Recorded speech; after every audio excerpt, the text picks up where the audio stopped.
방송에서 제공하는 투자 정보는 투자 판단에 대한 조언입니다.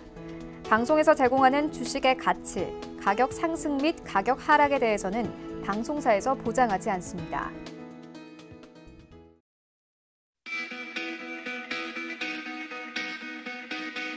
안녕하세요. 고수익 작전타임의 이수연입니다. 전일 양시장은 하락 마감했습니다. 지난 주말 미국의 증시가 부진했던 탓도 영향을 받았고 또 연준의 블라드 총재가 매파적인 발언을 하면서 시장에 영향을 끼친 건데요. 코스피 시장에서는 외국인과 기관이 3거래일 연속 매도를 했지만 개인들이 2조 원 가까이 매수해주면서 하단을 지지해줬습니다. 코스닥 시장도 장 후반대 갈수록 낙폭을 축소하는 모습이었는데 특히 이 바이오 관련주들의 반등세가 강하게 코스닥 시장을 방어해줬습니다. 전일 뉴욕 증시는 3대 지수 모두 강하게 상승 마감으로 장을 마무리 지었습니다.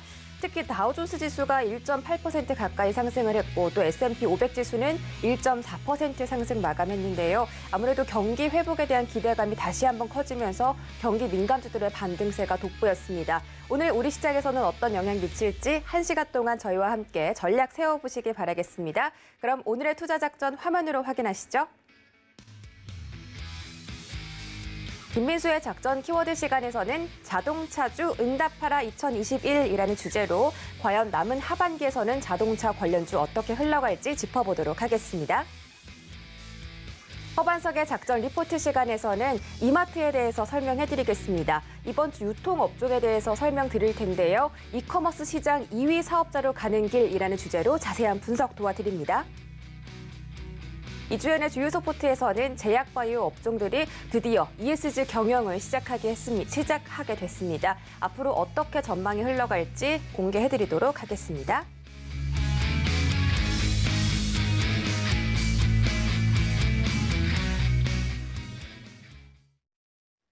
네, 첫 번째 순서로 김민수의 작전 키워드 시간으로 출발해 보도록 하겠습니다. 레몬리서치 김민수 대표 모셨습니다. 안녕하세요.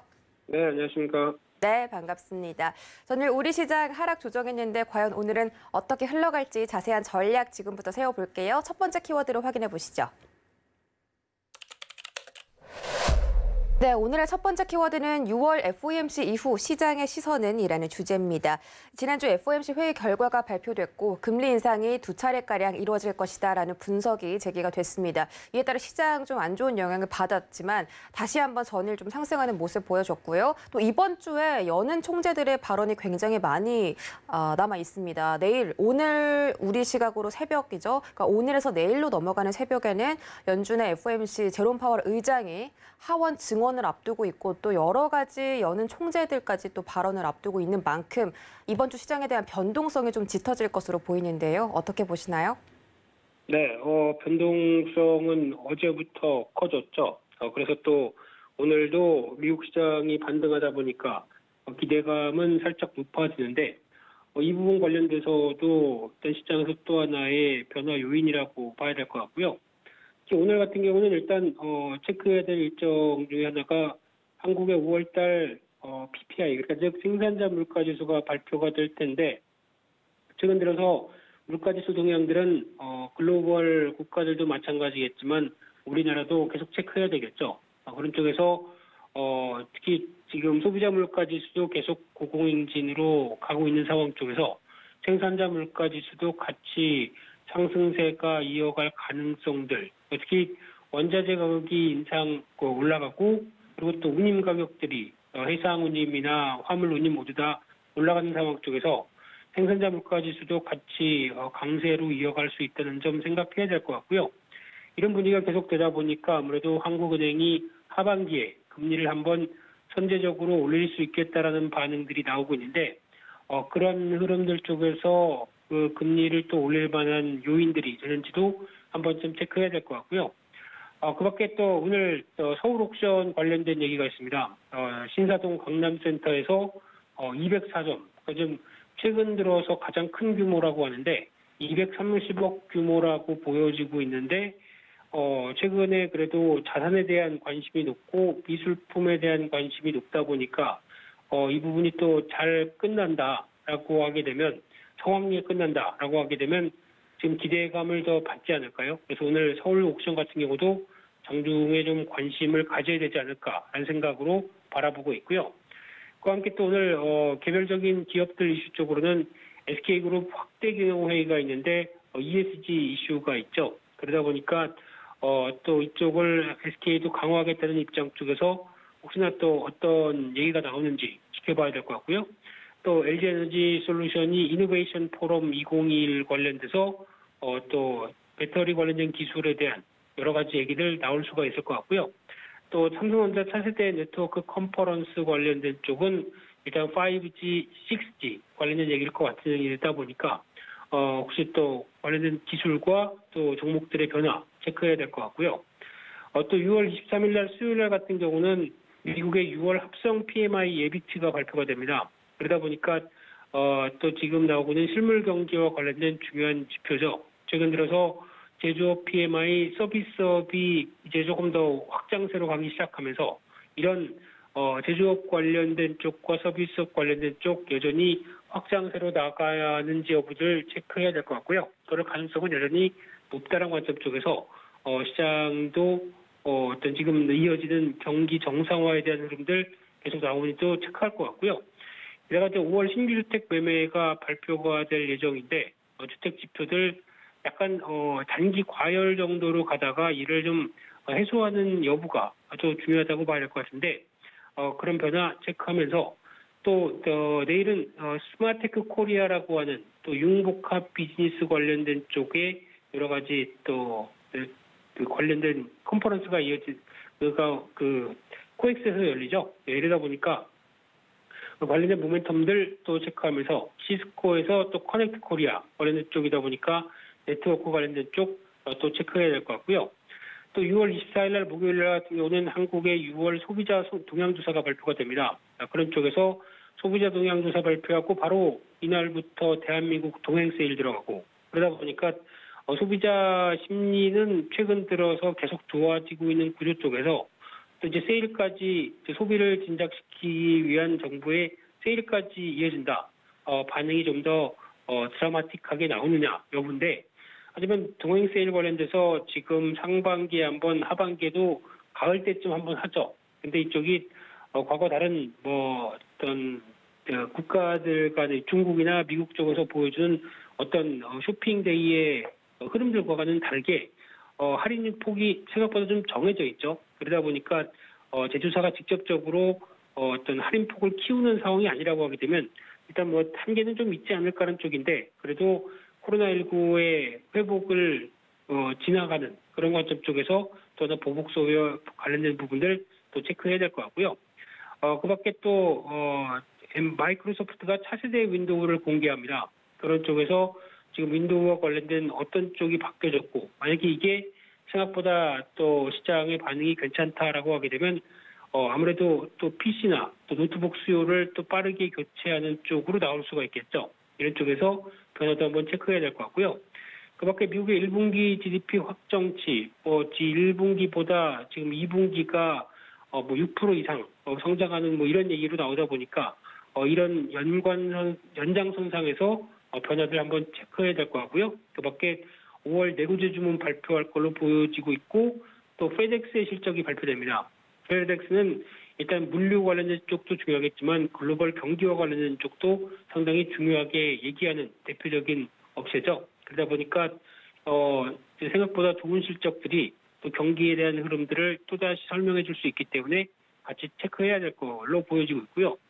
또 6월 25일 금요일 날 같은 경우는 한국의 5월 무역지수와 교육조건 관련돼서 어떻게 5월달 나온 지표를 보게 되면 상당히 좋죠. 근데 지금 6월달로 들어오면서 수출 데이터가 약간 이제 흑자폭을 키우는 것보다 수입도 만만치 않다라는 쪽을 보여주다 보니까 이 부분이 살짝 눈길이 가고 있는데 즉 수출과 수입 모두 다 증가하다 보니까 무역 수지가 약간 흑자폭을 키우는 쪽은 아닐 수가 있다라는 쪽으로 나오고 있는데 관련된 이번 6월달 동향도 계속 체크해야 되겠지만 특히 어제 일본 같은 경우가 상대적으로 수입이 더 커진다라고 하는 쪽에서 적자 가능성을 얘기하다 보니까 또 주가가 한 3% 이상 하락하는 모습들이 니케이 지수 나오기 시작하죠. 이런 부분들도 한번 염두하면서 시장의 또 어떤 무역 관련된 변화는 우리나라에서도 중요하게 보는 지표이기 때문에 확인해야 될 것 같고요. 또 6월달 BSI,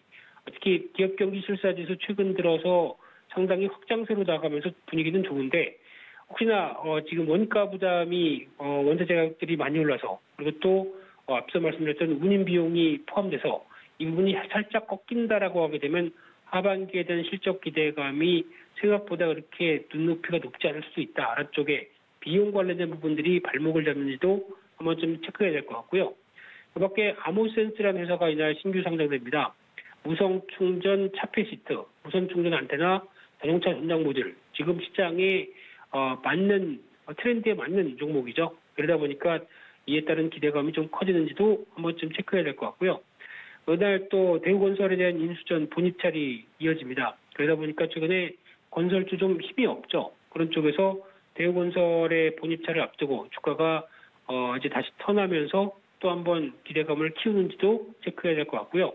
이날 미국에서는 6월 미시간대 소비자 심리 지수가 발표가 됩니다. 그래서 미국도 지금 소비 심리 계속 양호하게 흘러가는지 체크하면서 시장 동향 확인해야 될 걸로 보여지고 있습니다. 네, 이번 주에 국내외로 어떤 이슈 다뤄봐야 하고 또 어떤 포인트에 집중해야 할지 자세하게 설명 도와드렸습니다. 저희 두 번째 작전 키워드 바로 확인해 볼게요. 네, 두 번째 작전 키워드는 응답하라 자동차주라는 주제입니다. 과연 2021년 하반기에는 자동차주들이 다시 반등해 줄까 좀 기대가 되고 있는데요. 상반기에는 좀 많이 부진한 모습을 보였습니다. 차량용 반도체 쇼티지가 해소될 것이다라는 그런 기대감도 있고요. 미국에서는 현대차 그룹이 사상 최대, 역대 최다 판매를 또 기록하기도 했습니다. 낙수 효과로 중소형주에도 이런 봄바람이 좀 불어오지 않을까 싶은데요. 어떻게 보시나요? 네, 자동차주 좋습니다. 이상입니다. 라고 끝내면 안 되죠. 네. 지금 자동차주에 대해서 이렇게 좋은 데이터 나오고 있는데 왜 주가는 못 갈까? 이게 가장 큰 이슈가 아닐까 생각되고 있는데 일단 지금 시장의 불안 요인만 말씀드리게 되면 현대기아차를 볼 때 세 가지입니다. 첫 번째는 실적 이렇게 잘 나오고 역대 최고 실적 나오게 되면 이 부분을 과연 지금 노조죠. 이쪽이 과연 그냥 어떤 2년 동안 무분기로 넘어가면서 그동안 회사가 힘들고 아니면 글로벌 여러 가지 코로나로 인해서 힘든 상황 쪽에서 우리가 잘 참고 지내와줬다. 그런데 실적이 좋으면 우리한테도 당연히 돌아와야 되는 게 아니냐 하는 쪽에 뭔가 강한 액션들이 들어온다라고 하게 되면 이번에 노사 관계가 또 무난하게 지나갈지 여부도 하나의 중요한 포인트이기 때문에 이 부분도 살짝 시장에서 걱정한다고 봐야 될 것 같고요. 두 번째는 지금 6월달 판매가 생각보다 지금 가끔씩 공장도 셧다운되고 미국 공장도 좀 닫고 그러다 보니까 생각보다 좀 빠르게 판매량이 위축될 수 있지 않느냐라는 부담감인데 이 부분을 현대기아차가 얼만큼 잘 실적으로 보여줘서 큰 우려 없이 6월달을 마무리하는지도 중요할 것 같고요.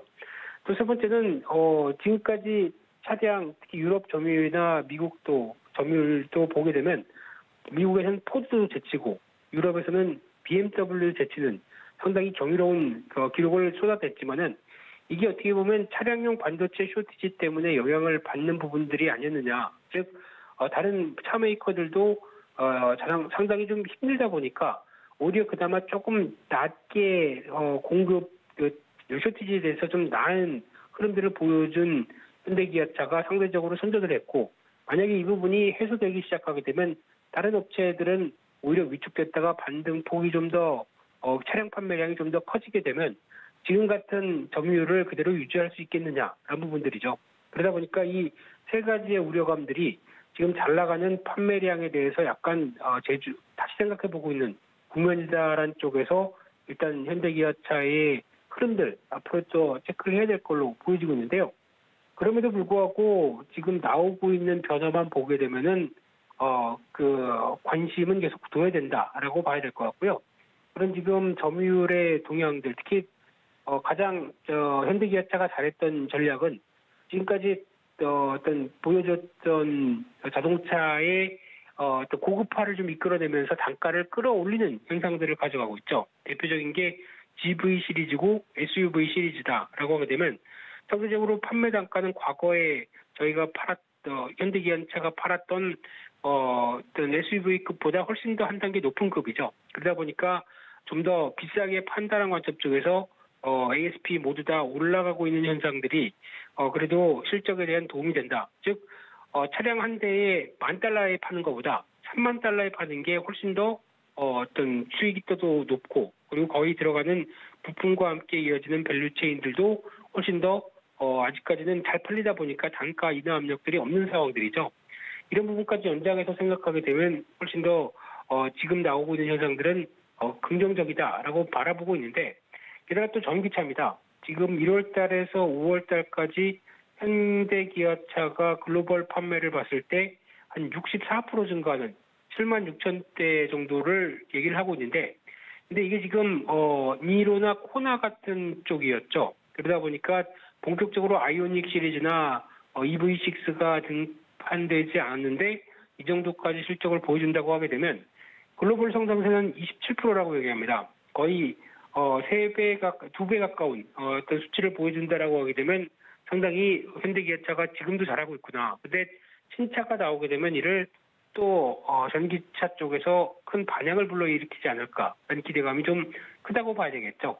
이런 부분들도 생각을 해보는데 중요한 것은 기대감은 큰데 제때 적시에 공급이 나와야 되겠죠. 근데 이게 지금 또 하나 쇼티지에 관련된 부분들이 또 언급이 되다 보니까 지금 팔아야 되는데 잘 물 들어올 때 노져야 되는데 이게 노를 못 젓게 되면 또 약간 부담감이 커지겠죠. 그래서 이 부분도 지금 현대기아차가 얘기하는 6월 달만 지나면 어느 정도 숨통이 트일 것이다라는 부분들이 계속 현실화되면서 생산량도 맞고 그에 따른 변화도 계속 이끌어지는지 그래서 지금 이런 부분들만 확인된다라고 하게 되면 제가 보기에는 하반기 주도주는 자동차가 될 수도 있다고 생각됩니다. 근데 이게 지금 약간 말씀드렸던 세 가지 고민들 게다가 또 거기다 플러스 알파 즉 쇼티지가 해소가 되느냐 그 쇼티지가 해소됐을 때 다른 차 메이커들보다 훨씬 더 좋은 모습을 보여주느냐 이게 가장 큰 관건이겠죠. 그렇기 때문에 이 부분도 체크를 하면서 하반기는 그래도 나쁘지 않다라는 쪽에 흐름들을 보지만 그래도 어떤 우려 요인들이 조금씩 있기 때문에 이 부분까지 해소된다라고 하게 되면 자동차 잘 질주할 수 있겠다라는 관점 쪽으로 바라보고 있는 상황들입니다. 네, 자동차 관련주들은 앞으로 컨센서스가 굉장히 좋다라는 전망들이 많이 있습니다. 앞으로 현대 기아차도 6월 지나고 나서 숨통이 좀 트인다라고 말씀해 주셨으니까 앞으로 하반기의 주가 흐름도 기대해 보도록 하고요. 오늘자 시장은 어떻게 대응할지 궁금한데 전일 뉴욕 3대 지수가 활짝 웃었습니다. 우리 시장도 오늘 웃을 수 있을지 궁금한데 오늘 시장 대응 작전 어떻게 세워볼까요? 네, 일단 출발은 괜찮을 것 같습니다. 우리도 웃어야죠. 웃고 출발했으면 좋겠는데 웃고 출발했다가 그냥 또 인상을 찌푸리면서 마감을 하지 않을까라는 생각도 살짝 드는 게 아직 지금 어제 미국 시장에서 보여줬던 흐름을 보게 되면 달러와의 흐름들이 또 드라마틱하게 약세로 가지 못했습니다. 그러다 보니까 여전히 달러와 강세에 대한 부담은 남아있는 구조고요.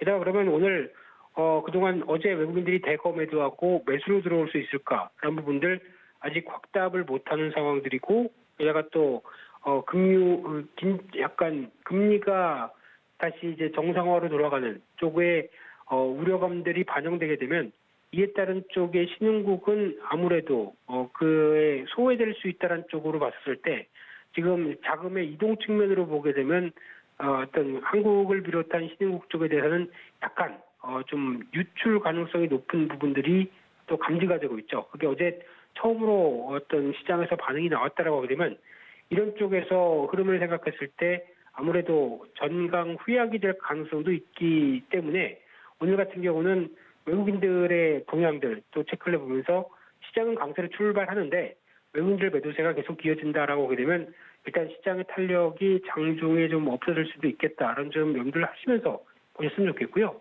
그러다 보니까 일단 아무래도 금리 관련된 쪽의 변수가 나오면서 금리 상승기에 시장이 어떻게 됐느냐라고 하는 과거 데이터를 보게 되면 그래서 증시 평균 수익률은 18%대, 상승 확률은 80%라고 얘기하는 통계가 있습니다. 그만큼 시장에 대한 자신감은 경기에 따라서 보여줄 때는 더 크지 않을까라고 생각되고 있는데, 하지만 중요한 거는 단기적으로는 이런 어떤 약간 시장이 적어가는 기간들이 필요하겠죠. 그렇기 때문에 지금 당장 여기서 좀 단기 반등한다고 공격적으로 대응하는 것보다 서서히 경기 관련된 쪽을 모아가면서 조금씩 시장에 맞춰가는 대응들이 더 중요하지 않을까 싶기 때문에 너무 오늘 또 흥분하지는 말자, 이렇게 봐야 될 것 같습니다. 네, 차분하게 시장에 대응해보자라는 말씀이신 것 같은데요. 앞으로 하반기에는 경기 회복 관련주가 더 주목을 받을 것이라고 합니다. 우리 대표님 말씀처럼 오늘 시장에서도 한번 눈여겨보면 좋을 것 같네요. 말씀 고맙습니다. 감사합니다.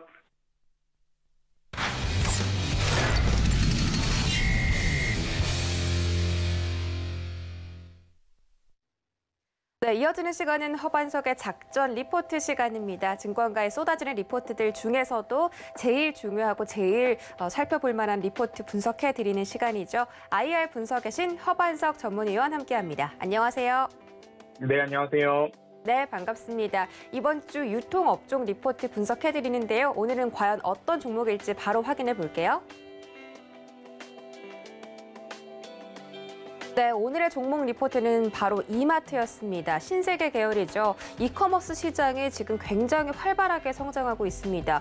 온라인과 오프라인 합해서 이마트가 점유하고 있는 그 성장성이 대단한데요. 앞으로 2위 사업자로 가는 길에는 또 어떤 전망이 있는지 지금부터 들어보도록 하겠습니다.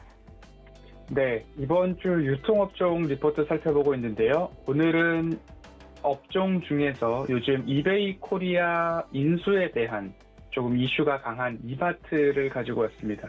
이커머스 2위 사업자로 가는 길이라는 제목으로 오늘 작전 리포트를 준비해 봤는데요. KB증권에서 6월 17일 발간된 리포트와 그리고 대신증권에서 동일하게 6월 17일 발간된 리포트 두 가지를 살펴보려고 합니다.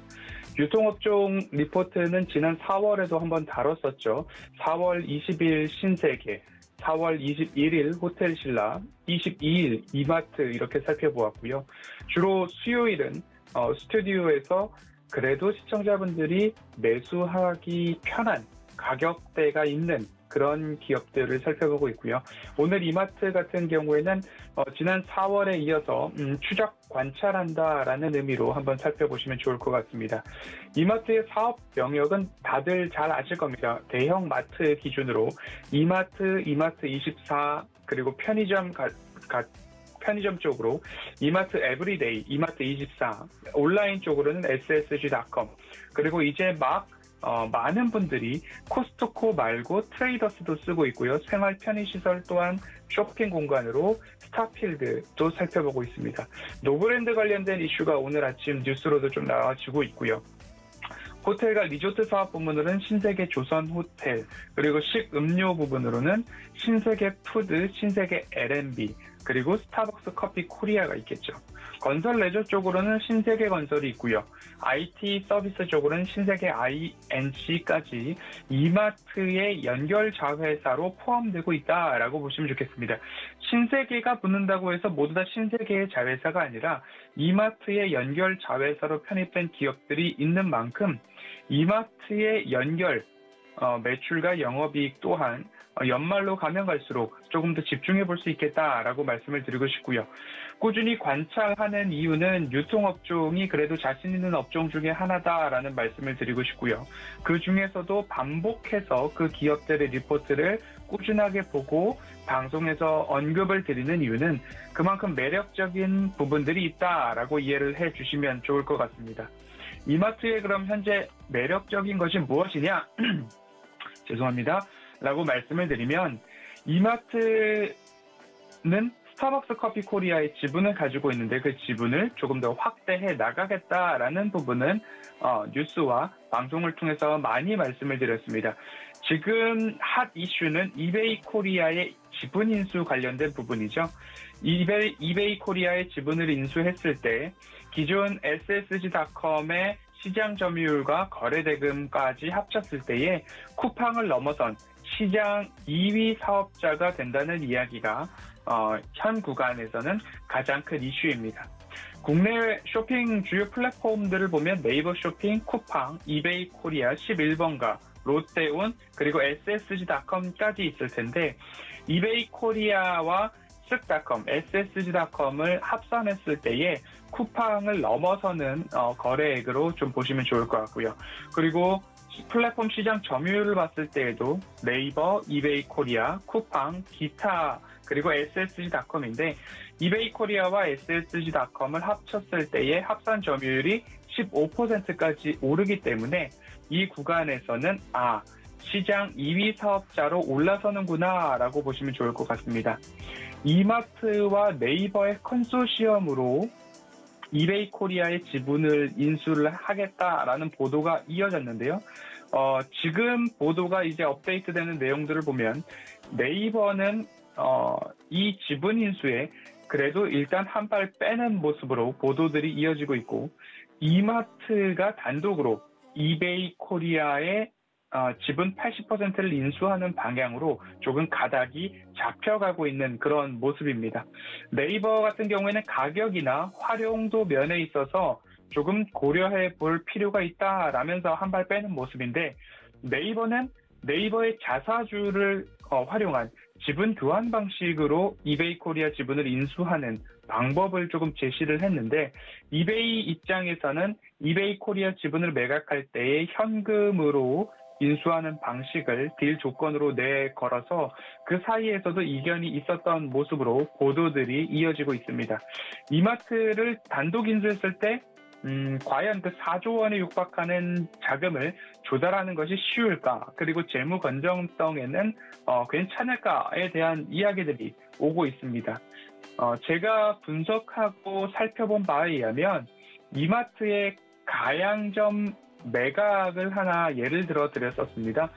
장부 가치로는 약 450조, 480조의 장부 가치를 실질적으로 매각을 했더니 6,800억 원에 매각이 되었죠. 그러면 PBR 기준으로는 어마어마한 차이가 나기 때문에 장부 기준의 현금 여력과 실제 매각했을 때 부동산 가치가 전혀 어마어마하게 차이가 난다라는 부분으로 봤을 때에는 재원 조달의 어려움은 그렇게 크지 않을 것 같다. 오히려 향후 이베이라는 옥션, G마켓, 지구라는 이 플랫폼을 어떻게 ssg.com과 녹여낼 것인가. 그러므로 거기에 있었던 점유율이나 유저들의 외부 이탈이 없을까. 이런 부분들, 오히려 인수 이후의 부분들을 걱정해야지 재원 조달의 어려움은 금융인수 또한 여러 금융사에서 참여를 하고자 하는 부분들이 보도로 이어지고 있기 때문에 크게 어렵지 않고 부동산이나 삼성생명 지분을 활용한 부분으로 조금 살펴보면 인수에 있어서는 크게 어렵지 않을 것이다 라고 보도되는 것이 대세입니다. 두 번째로 스타벅스 커피 코리아의 지분에 대해서 조금 말씀을 드리면 현재는 50%의 지분을 가지고 있습니다. 하지만 80%로 이 지분을 늘려서 연결 자회사로 이제 편입을 하겠다라는 목표가 좀 강한 것 같습니다. 스타벅스 커피 코리아의 20년도 기준 연결 영업이익은 지금 점포 수는 이렇게 되고 있습니다. 스타벅스 커피 코리아의 점포 수는 1,536개로 국내 1위 사업자고 뒤를 이어서 따라오는 2위 사업자가 투썸플레이스인데 점포 수는 1,350개입니다. 매출액은 스타벅스 커피 코리아는 1조 9천억 원이고 투썸플레이스는 3,655억입니다. 차이가 3배, 4배, 5배까지도 벌어지고 있는 모습이고요. 영업이익은 스타벅스는 1,644억 원, 투썸플레이스는 400억이 채 되고 있지 않아서 4배 이상의 영업이익이 나고 있는 모습으로 스타벅스 커피 코리아에는 국내 시장에서는 압도적 1위 사업자로 보여지고 있고요. 20년도 기준 연결이익이 이제 스타벅스 커피 코리아의 지분이 80%로 확대됐을 때 이마트의 연결이익은 외형상 영업이익이 70% 이상 늘어나고 지배주주 순이익도 전년 대비 8% 이상 늘어나는 효과를 가져오게 됩니다. 그러면 스타벅스 커피 코리아뿐만 아니라 유통에서 호텔, 레저에서 식음료, 건설, IT, 신세계 INC까지도 이마트의 매출액과 영업이익의 외형 확대는 어마어마한 효과로 올 수 있겠다라고 보시면 좋을 것 같습니다. 1분기 실적이 5조 9천억 원이었습니다. 전년 대비 13% 성장했고요. 영업이익은 1,232억 원으로 전년 대비 150% 이상 성장을 했습니다. 할인점 중심의 2개분기 연속 영업이익 증가세가 좀 보여지고 있고요. 상승 요인으로는 지난번 설명을 드릴 때에도 삐에로 쇼핑이나 몰리스 펫샵 이런 전문점들을 굉장히 축소시켰고요. 적자 사업부를 해결을 했습니다. 오프라인 기존점의 성장은 가속화되고 있는데 홈플러스나 롯데마트 같은 경우에는 점포 수를 줄임으로써 구조조정과 코로나19의 그 피해를 극복해 나가는 전략을 쓴 반면 이마트 같은 경우에는 부동산을 매각했지만 그 안에 있는 이마트는 재리스를 통해서 재임차를 통해서 점포 수는 줄이지 않았다라는 모습을 통해서 포스트 코로나 시대를 가면서 결국엔 경쟁사 대비 점포 수에서 월등한 차이가 있기 때문에 더 가파른 회복세가 나타나지 않을까라는 모습으로 조금 이해를 해보셔도 좋을 것 같습니다. 여전히 해외 법인의 업황은 좋은 모습으로 연결이 되고 있고요. 신세계 INC나 신세계 TV 쇼핑 같은 연결 편입 효과도 스타벅스 커피 코리아 지분 확대와 마찬가지로 외형 확대에는 긍정적인 모습이다라고 보시면 좋을 것 같고요. 21년도 전체의 실적을 한번 살펴보면요. 21년도 전체 실적에 있어서는 여전히 전망이 밝다라고 보시면 좋을 것 같습니다. 현재 20년도는 매출액 10%, 21년도는 매출액 10%, 영업이익 79%의 성장률을 전년 대비 보이고 있고 여기서 끝이 아니라 내년도에도 18%의 영업이익 증가, 그리고 당기순이익도 20% 증가, 그 후년에도 15%의 영업이익 증가, 15%의 당기순이익 증가까지도 봤을 때 현 구간에는 조금 이베이 코리아 이슈에 의해서 주가가 조정을 받았죠. 대세 하락 이후에 횡보, 한번 추천드릴 때에 이 구간에서 일부 추천을 드렸었고요. 한 번의 수익을 모멘텀 투자 레터에서도 거두었던 전례가 있습니다. 하지만 상승 이후에 다시 추세가 이렇게 잡혀지는 모습입니다. 그러면 허반석의 모멘텀 체크리스트 추세를 잡았을 때에는 이 구간의 바닥 영역들이 일부 포착이 되고 있기 때문에 다시 한번 매수 기회가 조정 시에 오고 있지 않나라고 좀 보시면 좋을 것 같습니다.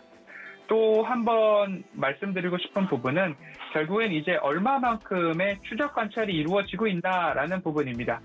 이마트 같은 경우에는 여러 이제 보고서에 의해서 목표 주가가 산정되고 있습니다.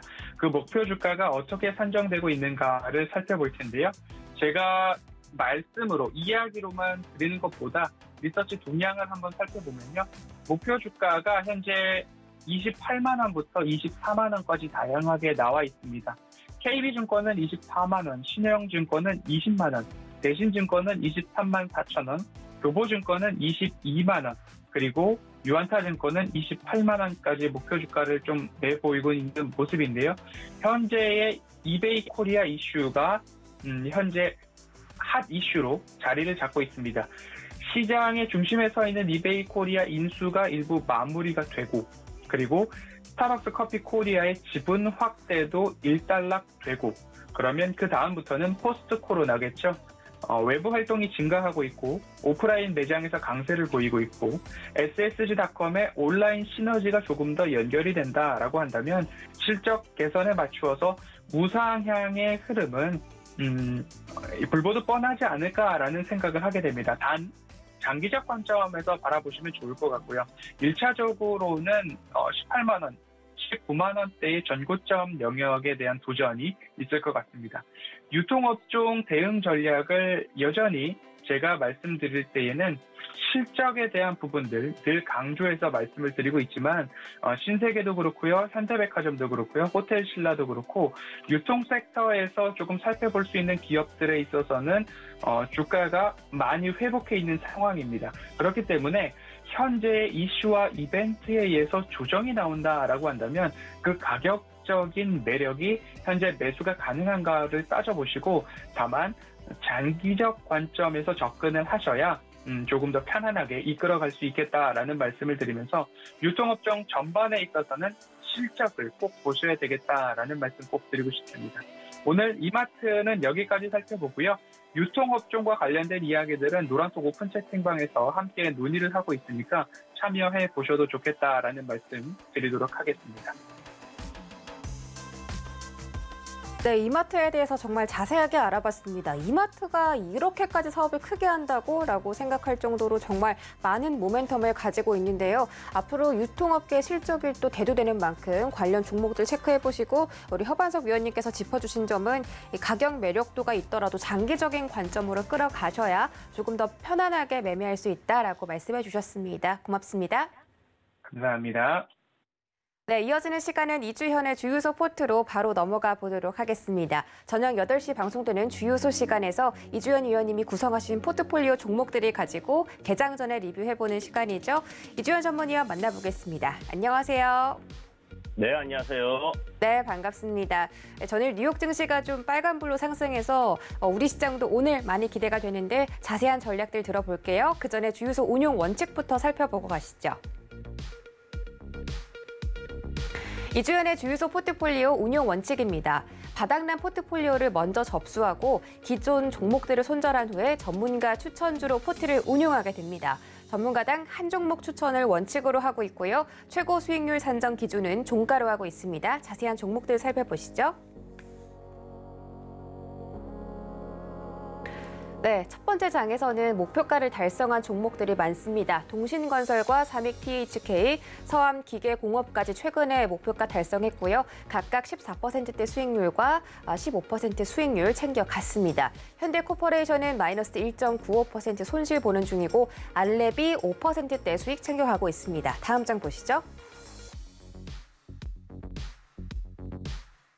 네, 다음 장 종목들 중에서는 CJ E&M이 가장 큰 폭의 상승률 이어가고 있습니다. 수익률은 현재 16.2%고요. 광주 신세계와 한라홀딩스는 약간 손실 보고 있네요.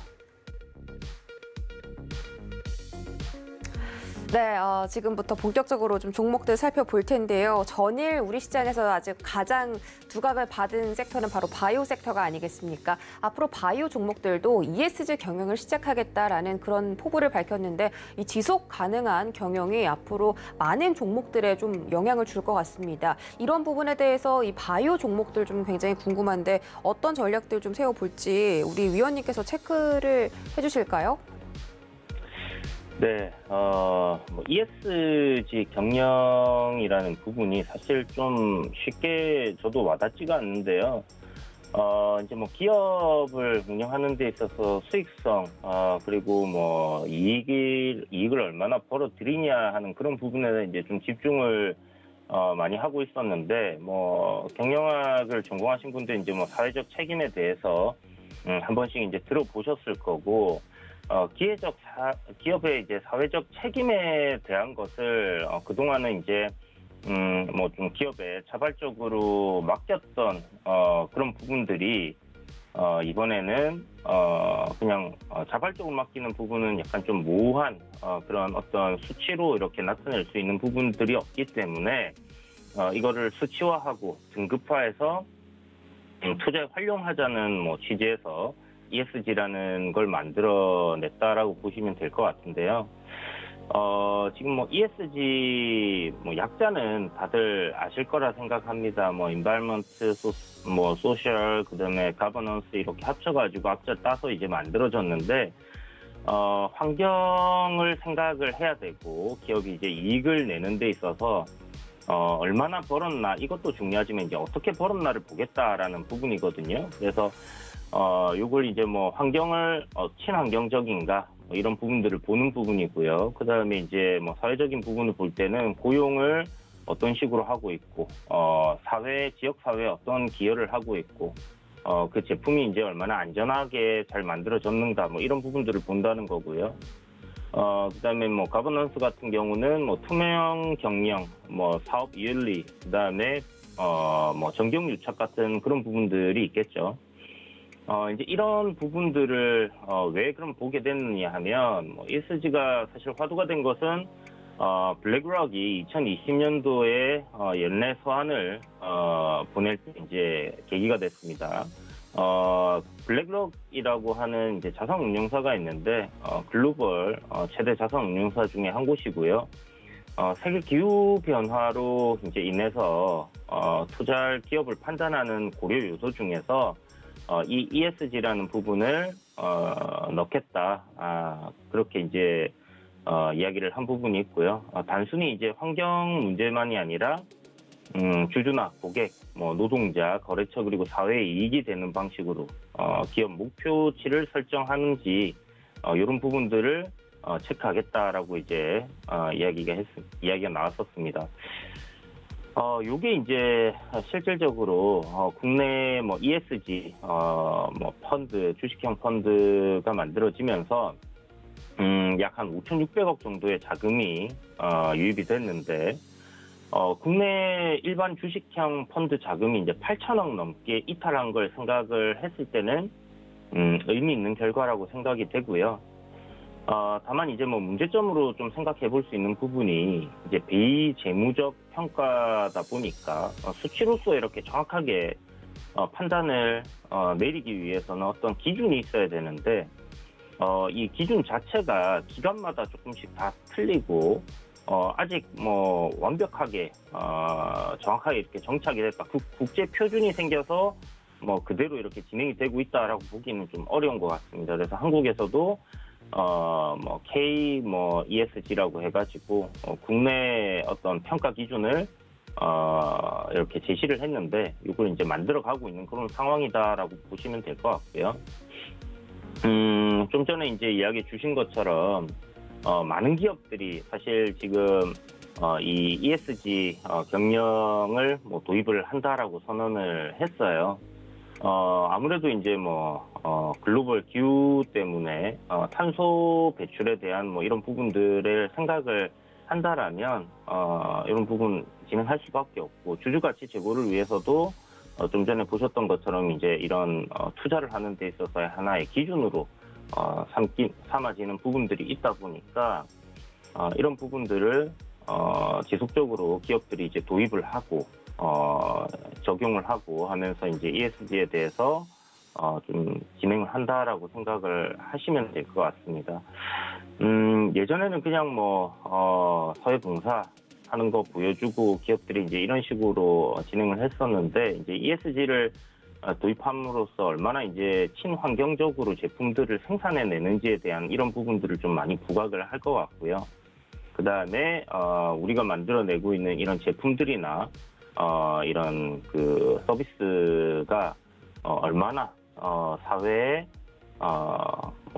도움이 되고 사람들이 에너지를 절약을 하고 그게 환경적으로 얼마나 도움이 되는지에 대한 그런 얘기들을 좀 많이 하고 있는 부분이고요. 사실 이 부분에 있어서 전문적으로 활동을 하거나 이렇게 경력이 있거나 한 사람들이 상당히 부족한 부분이고 그래서 이제 외부 컨설팅들을 좀 많이 받고 있는 그런 상황입니다. 특히 이제 탄소 배출이나 이제 환경적인 부분 관련해서는 최강주들 포스코라든지 현대제철이라든지 사실 에너지를 많이 사용을 하고 탄소 배출도 많이 이렇게 배출을 하기 때문에 그런 부분에서 또 다른 방식으로 이 ESG를 진행을 해야 되는 그런 부분들이 이제 과제로 남아 있는 상황이고요. 중소기업들 같은 경우는 사실 지금 돈을 벌고 기업을 유지하는 부분 때문에 한마디로 이제 쉽게 말씀드리면 먹고 사는 게 바쁜 상황에서 과연 이런 부분들까지 챙겨가면서 할 수 있을까 하는 생각이 드는데 어찌됐든 인류가 살아남기 위해서는 진행이 되어야 되는 하나의 과제로 생각을 해야 될 것 같고 잘 정착한다면 좀 더 사회에 이로운 방향으로 기업들의 운영이 진행되지 않을까 하는 생각이 드는 부분입니다. 제약바이오 업체들도 ESG 경영을 하겠다라고 얘기 많이 했었는데요. 부강약품이라든지 그리고 전일 제가 도노리포트에서 여러분들께 설명드렸던 보령제약이라든지 ESG 경영 선언을 하고 지금 있는 상황인데 대부분 이제 어떤 식으로 진행이 된다 이렇게 막 기업에서 이제 이렇게 제대로 디테일하게 나와 있는 부분들은 사실 없어요. 그냥 ESG 경영을 한다라는 거, ESG 경영을 바탕으로 지속적으로 사회적 책임을 강화해 나가겠다. 실질적으로 이제 이렇게 이야기하는 것처럼 행동으로 이제 옮겨져야 될 텐데 과연 그렇게 될지는 좀 국민들이 아니면 주주분들이 좀 관심 있게 지켜보셔야 되는 부분이다 생각이 들고요. 아마 이제 지금 보니까 교육 컨텐츠들 ESG 관련해서 이런 부분들 만들어서 좀 직원들에게 배포를 하고 하는 부분들이 이제 쭉 나오고 있는데 온라인 교육을 통해서 이 부분 앞으로 이야기하는 대로 좀 진행을 한다라고 합니다.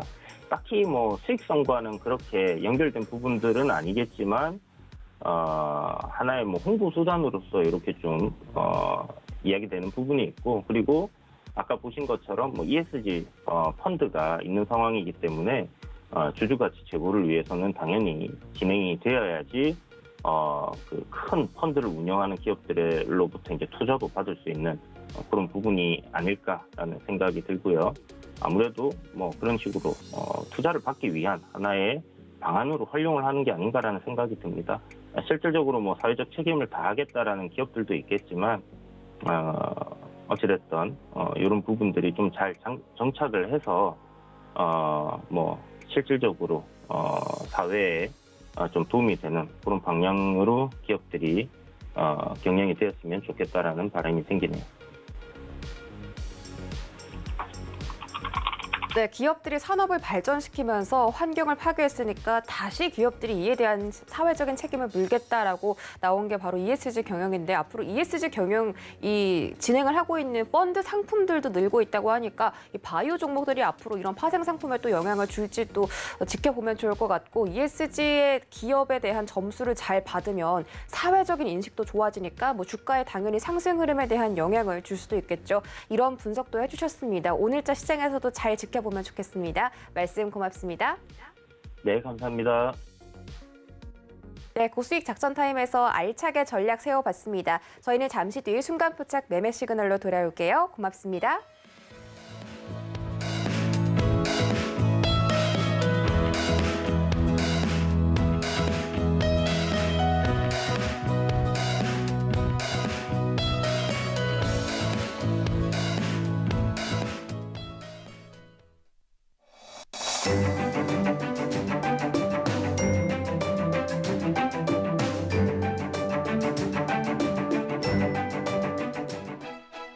안녕하세요. K웨더 라이프스타일 예보 이호철입니다. 현재 전국이 구름 많은 가운데 강원 영동 북부와 서해 5도, 충남 서해안은 대체로 흐리고 비가 오는 곳이 있겠는데요. 이들 지역에서는 아침까지 5mm 내외로 비가 오다가 점차 그치겠습니다. 화요일인 오늘은 전국이 대체로 흐리고 내륙을 중심으로 소나기가 오겠습니다. 한편 소나기가 오는 곳에서는 벼락을 동반한 돌풍이 불겠고요. 우박까지 떨어주는 곳이 있어서 안전사고와 농작물 관리에 신경 써주셔야겠습니다. 예상되는 비의 양은 서울을 포함한 내륙 곳곳에 10에서 50mm가 되겠습니다. 한편 오늘도 한낮에는 다소 덥게 느껴지겠습니다. 낮 기온 서울 28도, 광주 29도, 전주 30도가 예상됩니다. 오늘은 동해 북부 해상에 위치한 고기압의 가장자리에 들겠고요. 전국이 대체로 공기질 무난하겠습니다. 다음은 자세한 지역별 날씨입니다. 중부지방 아침 기온 서울 20도, 대전 19도 보이겠고요. 한낮 기온 서울 28도, 대전 29도까지 오르겠습니다. 동해안 아침 기온 속초, 강릉 16도 보이겠고요. 한낮에는 속초 21도, 강릉 20도 예상됩니다.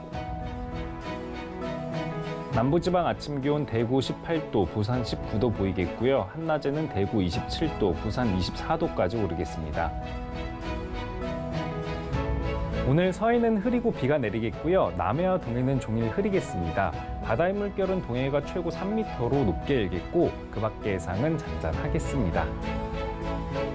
한편 대기가 불안정해서 수요일부터 금요일까지는 내륙을 중심으로 소나기가 오는 곳이 많겠습니다. 날씨였습니다.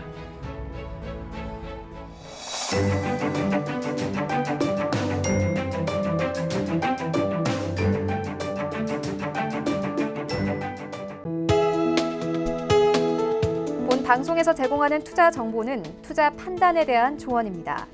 방송에서 제공하는 주식의 가치, 가격 상승 및 가격 하락에 대해서는 방송사에서 보장하지 않습니다.